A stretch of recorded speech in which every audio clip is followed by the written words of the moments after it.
জুলুমকারীদের সম্পর্কে আল্লাহ রাব্বুল আলামিন পবিত্র কুরআনুল কারীমে সূরাতুন নিসার 168 নম্বর আয়াতে বলেন, ইন্নাল্লাযীনা কাফারু যালামু লাম ইয়াকুনিল্লাহু লিয়াগফিরা লাহুম ওয়ালা ইয়াহদিয়াহুম তরিকা। যারা কাফের হয়েছে এবং জুলুম করেছে, আল্লাহ কখনোই ওদের ক্ষমা করবেন না এবং ওদের সরল পথ দেখাবেন না। নাউজুবিল্লাহ। সূরা নিসা আয়াত 168।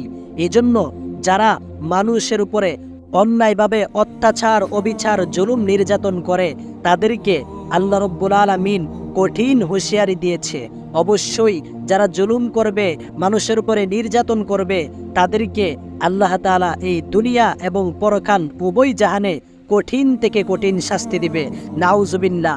আসুন জুলুমকারীদের সম্পর্কে আল্লাহর হাবিব সাল্লাল্লাহু আলাইহি ওয়াসাল্লাম কি শাস্তির কথা বলেছেন জেনে নেই।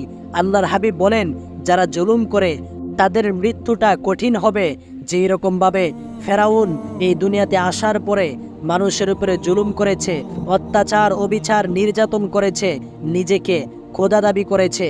ওই ফেরাউন, যেই ফেরাউনকে কিনা আল্লাহ তাআলা এমন ক্ষমতা দিয়েছিল, যদি বলতো হে নীল নদের পানি ডাইনে যা, ডাইনে যাইতো, বামে যা, বামে যাইতো, থাম, থেমে যাইতো। ওই নীল নদের মধ্যে আল্লাহ তাআলা জুলুমকারী ফেরাউনকে চুবিয়ে চুবিয়ে মেরেছে। যখন তার মৃত্যুর সময় ঘনিয়ে আসছে, সে দেখতে পেল আর সে বাঁচতে পারবে না।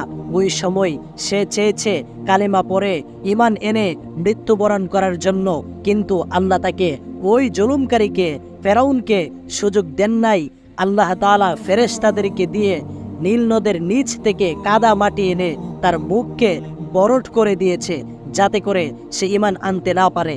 এজন্য যারা জুলুম করেন, নির্যাতন করেন, আজ যারা অন্যায়ভাবে অত্যাচার, অবিচার সাধারণ মানুষের উপরে করেন, অবশ্যই মনে রাখতে হবে, ফেরাউন দুনিয়াতে আসছিল, জুলুম করেছে, ধ্বংস হয়ে গিয়েছে। নমরুদ দুনিয়াতে আসছিল, জুলুম করেছে, ধ্বংস হয়ে গিয়েছে। আবু জাহেল দুনিয়াতে আসছিল, জুলুম করেছে, ধ্বংস হয়ে গিয়েছে। আজ পর্যন্ত তাদের নাম শোনার পরে অমুসলিম পর্যন্ত তাদেরকে ঘৃণা করে 3 বার থুতু ফেলে। এজন্য আজও যারা জুলুম করবে, ইতিহাস তাদেরকে মনে রাখবে। আর মানুষ তাদের নাম শোনার পরে, তাদের নাম শুনে থুতু নিক্ষেপ করবে, তাদের উপরে বদদুআ করতে থাকবে। এজন্য কখনোই জুলুম করা যাবে না। জুলুমকারীকে আল্লাহর হাবিব এবং আল্লাহ পছন্দ করেন না। জুলুমকারীর শাস্তি কিয়ামতের দিন আল্লাহ এমন কঠিনভাবে দিবে। কিয়ামতের দিন জুলুমকারীরা যখন উঠবে, ওই সময় তাদের চেহারা উপরের দিকে থাকবে, ডাইনে বামে করতে পারবে না। তাদের ঘাড় আল্লাহ তাআলা শক্ত করে দিবে।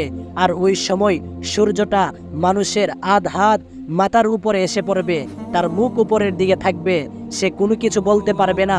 মানুষ তাকে দেখে চিনে ফেলবে সে জুলুম করেছিল।